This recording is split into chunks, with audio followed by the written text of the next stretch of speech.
Hi, and thanks for joining me on my channel, Canadian Board Game Replays. I hope you enjoy the game replay that I have for you today. Welcome to Streetcar, or Linie1, as it's called in its German release. That's Linie1. This is an older gem of a game from 1995, but only released on BGA in March 2026. It is a tile layout / route building game for 2 to 5 players. The narrative of the game per BGA is, given a secret set of stations and trolley line, players use tiles to build a common network of track. They attempt to build a path that travels from one terminal to the other while passing through the required stations. After all their connections are made, a player may begin to race their trolley through the network. The first player to race their trolley from one terminal to the other and visit all the required station wins. Let's take a look at the gameplay. So before we get into the actual gameplay, let's take a look at the board as it's set up. In the top left corner, you can see my objectives. So 3CDM. So what that means is you want to get from 1-3 to the next 3. So you'll see 1-3 is in the top right corner. The other 3 is in the bottom left corner. And you have to go through stations C, D, and M. So if you take a look around, you'll see C, D, and M have a yellow box around them because they're my stations.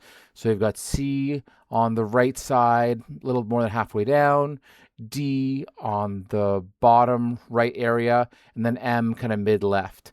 Now, although it does say C, D, M, they don't have to be done in that order. They can be done in any order at all.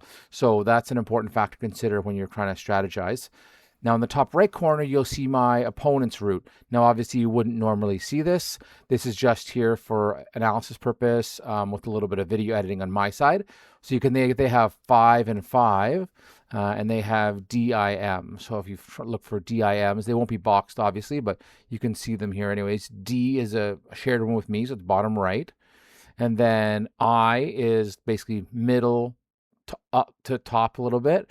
And then M is kind of middle left a little bit. So we do have 2 that are in common, which makes for an interesting track because, you know, you can share track in this game. You all use the same track. So that will be interesting to see how this all plays out in that sense. So, okay, so that's where we start off with. You can also see in the top right, you can see the tiles that I have available to me.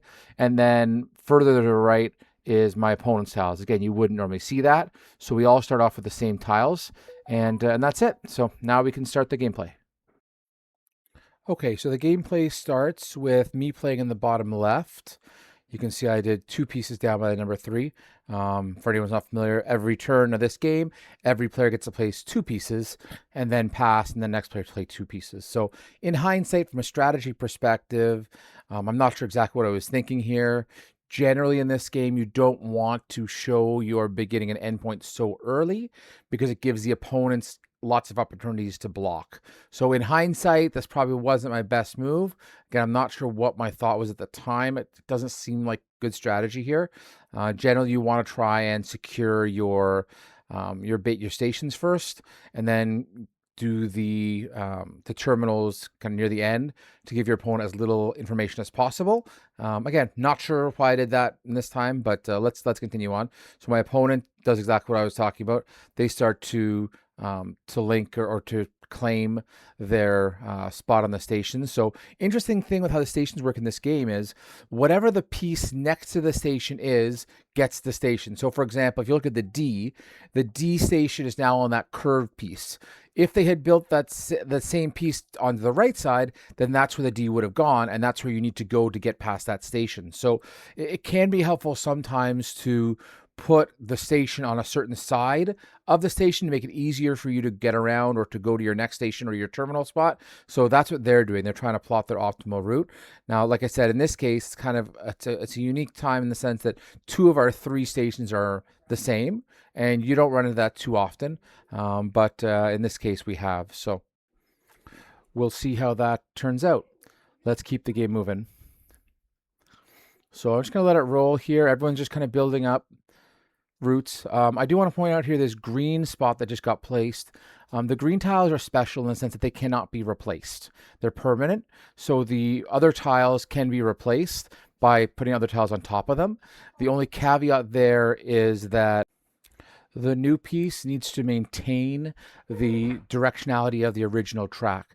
So if there's certain curves or whatever that are there, your piece has to have those, plus additional can be fine, but it has to have those original ones, because it can't change the tracking, because, you know, once the track is laid, people have started developing routes, and you can't disrupt that with the existing track. Now, if you're placing new track, different story. But on the replacement tracks like those ones, they have to maintain the same kind of track configuration as they had before. That's a really important fact. So let's keep running the game here. So again, we're all just doing standard route stuff here, nothing too crazy. So you can see that they're starting to, that's me starting to branch out to try and get to C. C is the one that we don't share. So I'm trying to get out to C. And let's see here, just connecting stuff. So you can see I started connecting, 3 started connecting here, and then they started building up to get to 5. Of course, we don't know that they have 5 at the time, but this is when you start to pick up hints of where their terminal is, and then you can start kind of planning for that in terms of blocking opportunities or making it harder for them to get through. So here's me playing 2. So I'm trying to get to that 3 up top. They're trying to get to that 5 on the right side. So now it becomes very obvious they have 5. So I'm just going to slow down here and show you, because I think I do some blocking attempts here, which are interesting. So you can see here, they just threw a couple off to the side on the left there, I think just to clear them out of their tiles so they can get new ones. A bit of a waste there. Not sure I love that strategy, but that's their choice, and it does get them new meat into the grinder, as you speak, in terms of their tiles. So that's kind of one thing they're doing there. So they've started to develop there to get into 5. And then I try and counter here by putting in some cards, some tiles to make it a little more difficult. When you're looking at the track on this one, you have to think like you're a train. So no sharp turns. You have to kind of go the direction of traffic, that follow the curves in kind of a logical way. So around 5 right now, that green piece, the green kind of cross, how things go up and around, and then I place that piece below the green cross to try and make it harder to move into the 5 terminal. So we'll see how it plays out, but that's what I'm trying to do here. And they played a green piece on top of it. I played the green piece, and then, yeah, that piece had the big looping piece. I think that kind of solves the problem, but I did make them play some additional tiles, which takes away from other things they could be doing. So trying to make it as long for them to develop their tiles, which means they start their train later, obviously while developing my network. So now you can see my train up top. I get to start moving, starting from the 3 on the top. So the above that says you must select a die. So there's 3 dice that you roll. Then you use 1. Then you can re-roll, use 1, re-roll, use 1. These are all good, just greens. So they'll just probably go ahead 2 green here with my train, which I do. And I roll again, I get an H. So the H's are special in the sense that they allow you to go to the next station on your journey. Okay, so we can see that my opponent places some more tiles as they start their train journey.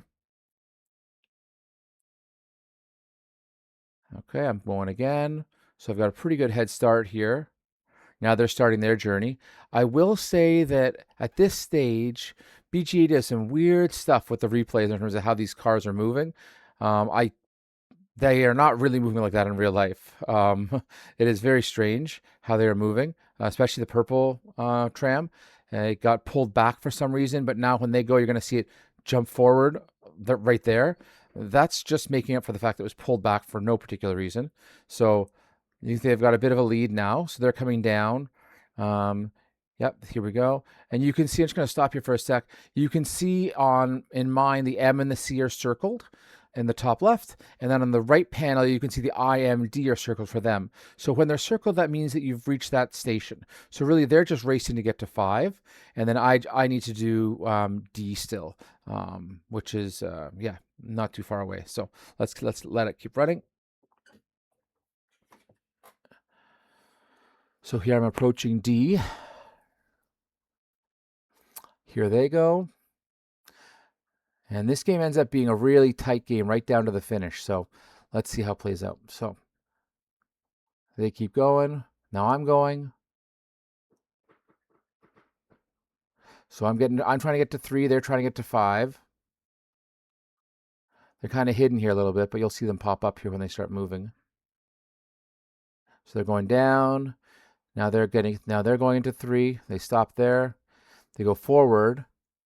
And then what happens there that sent them back, they got the mechanic symbol, which sent them back to 3. Otherwise, they probably would have won the game right there. And then I move forward here, and then forward one last time. And that's the end of the game. So really tight, about as close as you can get in this game, to be honest. Very well played by everyone. I tried to throw some blocks in their way, but they had the pieces to move around it. So very well played for them, for Maggie May. And great game. Hope you enjoyed it. If you did, put some feedback in the comments. If you didn't, put some feedback in the comments. Would appreciate your subscribe. And if you have any other ideas in terms of other games you want to see, do you want to see more of this game, other games, feel free to do so.